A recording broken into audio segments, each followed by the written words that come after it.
Eu não sei se o ser é diferente do ego.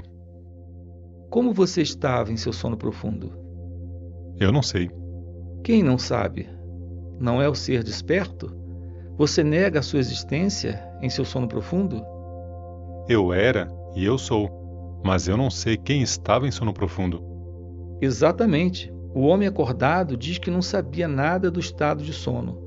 Agora ele vê os objetos e sabe que ele está lá, enquanto no sono profundo não havia objetos nem espectador.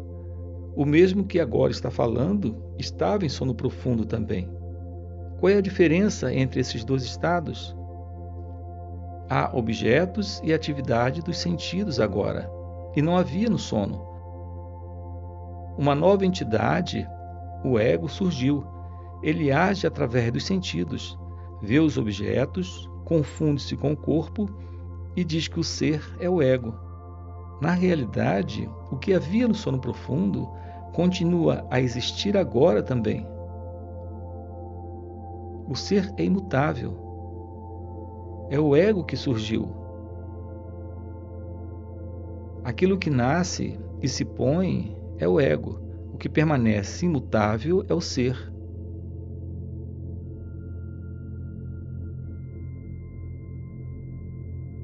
Qual é a causa raiz de Maya? O que é Maya? Maya é conhecimento errado, ilusão. Para quem é a ilusão? Deve haver alguém a ser iludido. Ilusão é ignorância. O ser ignorante vê os objetos de acordo com você. Quando os próprios objetos não estão presentes, como Maya pode existir? Maya é o que não é. O que resta é o verdadeiro ser. Se você diz que vê os objetos, ou se você diz que não conhece a unidade real, então há dois eus, o conhecedor e o objeto conhecível. Ninguém admitirá dois eus em si mesmo.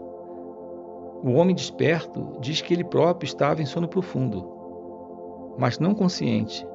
Ele não diz que o adormecido era diferente do atual. Há apenas um eu, o ser. Esse ser é sempre consciente. Ele é imutável. Não há nada senão o ser.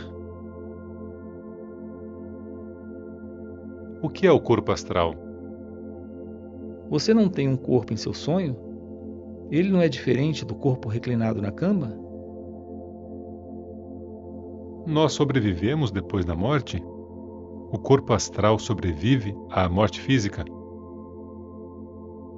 Assim como nos sonhos você acorda depois de várias experiências novas, após a morte física, outro corpo é encontrado e assim por diante.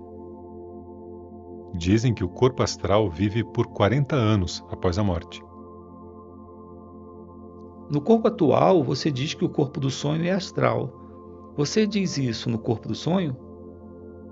O que é astral agora parece real no sonho. E o próprio corpo atual é astral, de acordo com esse ponto de vista. Qual é a diferença entre um corpo astral e outro? Não há diferença entre os dois. Existem graus de realidade. Dizer que o corpo do sonho é irreal agora e dizer que este corpo de agora era irreal no sonho não denota graus de realidade. No sono profundo não há experiência do corpo em absoluto. Há sempre apenas um, e esse é o ser. Por que as religiões falam de Deus e céu, inferno, etc.? Só para fazer com que as pessoas percebam que elas estão no mesmo nível que esse mundo e que apenas o ser é real. As religiões são de acordo com o ponto de vista do buscador. Pegue a Bhagavad Gita, por exemplo. Quando Arjuna disse que não lutaria contra os seus próprios parentes para matá-los e ganhar o reino, Sri Krishna disse: nunca houve um tempo em que eu não existisse, nem você, nem todos esses reis, e no futuro nenhum de nós deixará de existir. Depois, quando ele desenvolveu o tema e declarou que havia dado a mesma instrução ao Deus do Sol, Arjuna levantou a dúvida. Como pode ser? Você nasceu há alguns anos. Ele viveu há eras. Então Sir Krishna, entendendo o ponto de vista de Arjuna, disse: sim, houve muitas encarnações de mim e de você mesmo. Eu conheço todas elas, mas você não conhece. Essas declarações parecem contraditórias, mas ainda assim estão corretas de acordo com o ponto de vista do questionador. O Cristo também declarou que ele existiu antes de Abraão. Qual é o propósito dessas descrições nas religiões? Somente estabelecer a realidade do ser.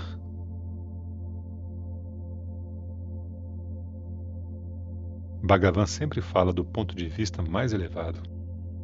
As pessoas não entenderiam a verdade, pura e simples. A verdade de todos os dias, a experiência sempre presente e eterna. Essa verdade é a do ser. Há alguém não ciente do ser? Elas nem mesmo gostariam de ouvir o ser, enquanto estão ansiosas para saber o que está além. Céu, inferno, reencarnação. Porque elas amam o mistério e não a verdade simples. As religiões as regalam apenas para trazê-las ao ser. Vagando de um lado para o outro, você deve retornar apenas ao ser. Então, por que não permanecer no ser, aqui e agora?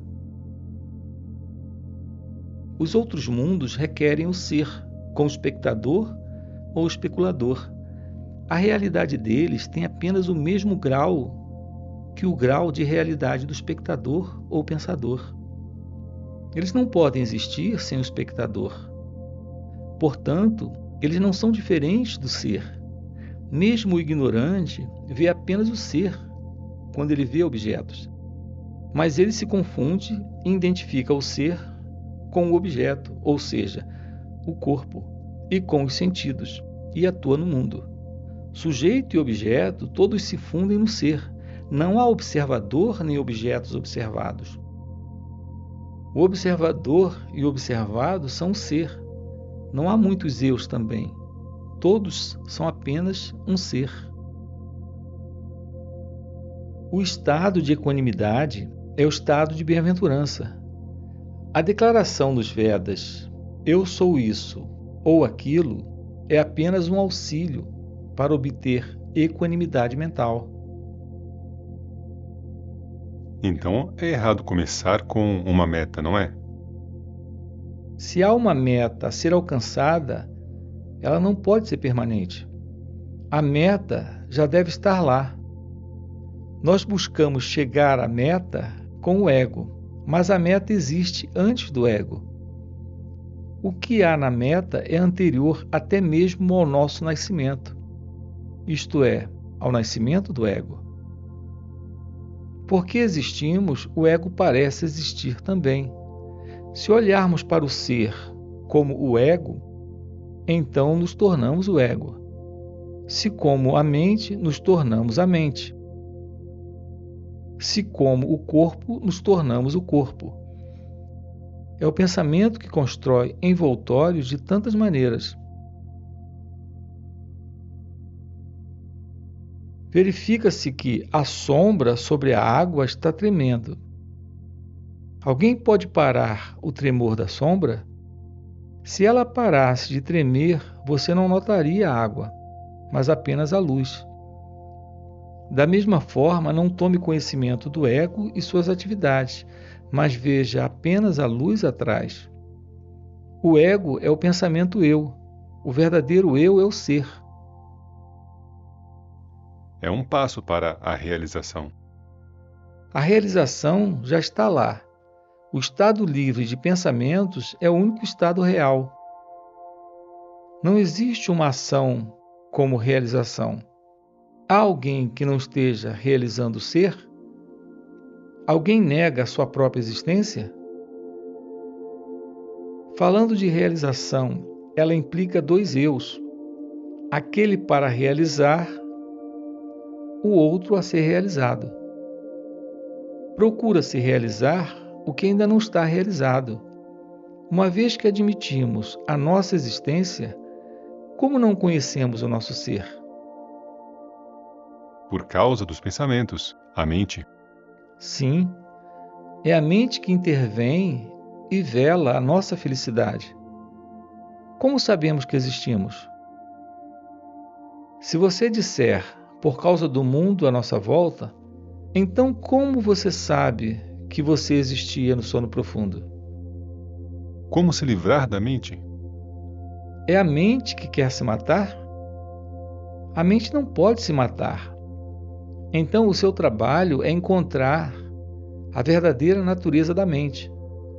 Assim você saberá que não há mente. Quando o ser é procurado, a mente não está em lugar nenhum. Permanecendo no ser, não é preciso se preocupar com a mente. Como se livrar do medo? O que é medo? É apenas um pensamento. Se há algo além do ser, há motivos para temer. Quem vê algo externo? Primeiro surge o ego e vê os objetos como externos. Se o ego não surge, o ser existe sozinho e não há nada externo, pois alguma coisa externa a si mesma implica o observador interno. Buscando, não surgirá nenhuma dúvida, nem medo. Não apenas o medo, mas todos os outros pensamentos centrados em torno do ego desaparecerão juntamente com ele. Esse método é mais rápido que o habitual de cultivar as alegadas qualidades necessárias para a salvação? Sim, todas as más qualidades se centram no ego. Quando o ego se vai, a realização resulta por si só. Não há qualidades boas nem más no ser. O ser é livre de todas as qualidades. As qualidades pertencem à mente. O ser está além da qualidade. Se houver unidade, haverá também dualidade. O número 1 dá origem a outros números. A verdade não é uma nem duas, ela é como é. A dificuldade é estar no estado livre de pensamentos. Deixe o estado sem pensamentos para si próprio. Não pense nele como pertencente a você. Quando você anda, você dá passos involuntariamente. Assim também acontece nas suas ações. Mas o estado livre de pensamentos não é afetado por suas ações. O que é discriminador em ação? O discernimento será automático, intuitivo. Então, só a intuição importa. A intuição também se desenvolve. Aqueles que descobriram grandes verdades o fizeram nas profundezas imóveis do ser. O ego é como a própria sombra lançada no chão. Se alguém tentar enterrá-la, isso será tolo. O ser é apenas um. Se limitado, ele é o ego. Se ilimitado, ele é infinito. E é a realidade. As bolhas são diferentes entre si e numerosas, mas o oceano é apenas um. Da mesma forma, os egos são muitos, enquanto o ser é um e único. Quando lhe for dito que você não é o ego, perceba a realidade. Por que você ainda se identifica com o ego? É como dizer: não pense no macaco enquanto toma remédios. Isso é impossível. Similarmente acontece com as pessoas comuns. Quando a realidade é mencionada, por que você continua meditando? Eu sou Shiva ou eu sou Brahman?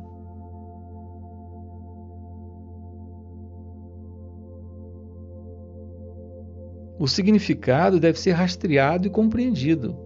Não é suficiente repetir as meras palavras ou pensar nelas. A realidade é simplesmente a perda do ego. Destrua o ego ao procurar a identidade dele. Porque o ego não é uma identidade, ele desaparecerá automaticamente e a realidade brilhará por si só. Esse é o método direto. Todos os outros métodos são feitos mantendo-se o ego. Naqueles caminhos surgem muitas dúvidas e a questão eterna continua para ser abordada no final. Mas no método direto, a questão final é a única e é levantada desde o início. Nenhum sadhana é necessário para se envolver nessa busca. Não existe um mistério maior do que este. Isto é, que nós mesmos, sendo a realidade, procuremos ganhar a realidade. Nós pensamos que há algo escondendo a nossa realidade e que esse algo deve ser destruído antes de a realidade ser obtida. Isso é ridículo. Chegará um dia em que você mesmo rirá dos seus esforços passados. Aquilo que haverá no dia em que você rir também está aqui e agora. Então, isso é um grande jogo de fingimento? Sim. No Yoga Vasita se diz: o que é real está escondido de nós, mas o que é falso é revelado como verdadeiro. Nós estamos realmente experimentando a realidade apenas. Todavia, não sabemos disso. Isso não é a maravilha das maravilhas? A indagação "quem sou eu?" é o machado com o qual se corta o ego. Na mente existem diferentes graus. A realização é a perfeição. Ela não pode ser compreendida pela mente. O estado de onisciência é ser o todo. O todo refere-se apenas à mente. O conhecido e o desconhecido formam juntos o todo. Depois de transcender a mente, você permanece como o ser. O conhecimento atual é só de limitação. Aquele conhecimento é ilimitado. Sendo assim, ele não pode ser compreendido por esse conhecimento. Deixe de ser o conhecedor, então haverá perfeição. Um cavalheiro disse que estava se concentrando no som transcendental Om e desejava saber se o método estava correto. A meditação no som é um dos vários métodos aprovados. Os adeptos reivindicam uma virtude muito especial para o método. Segundo eles, ele é o método mais fácil e mais rápido. Assim como uma criança é acalmada para dormir por canções de ninar, o som acalma alguém para o estado de samadhi. Além disso, como um rei que envia os seus músicos para receberem seu filho, que retorna de uma longa viagem, assim também o som leva o devoto à morada do Senhor, de uma maneira agradável. O som ajuda a concentração. Depois que ele é sentido, a prática não deve ser um fim em si mesmo. O som não é o objetivo. O sujeito deve ser mantido firmemente. Do contrário, um vazio resultará. Embora o sujeito esteja lá, mesmo no vazio, ele não estaria ciente da cessação do som de diferentes tipos. Para estar ciente, mesmo naquele vazio, alguém deve se lembrar do seu próprio eu. A meditação no som é boa, mas é melhor se associada à investigação vichara. Nesse caso, o som é composto de conhecimento e também do ser. O som ajuda a concentração. Bhakti, a devoção, consiste em esquecer o corpo? Por que você se importa com o corpo? Pratique Bhakti e não se preocupe com o que acontece com o corpo.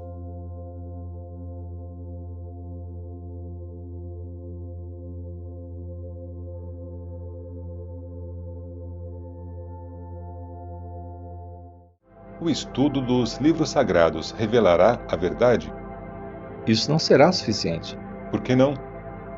Só o Samadhi pode revelá-la. Os pensamentos lançam um véu sobre a realidade, e então ela não pode ser clara em outros estados diferentes do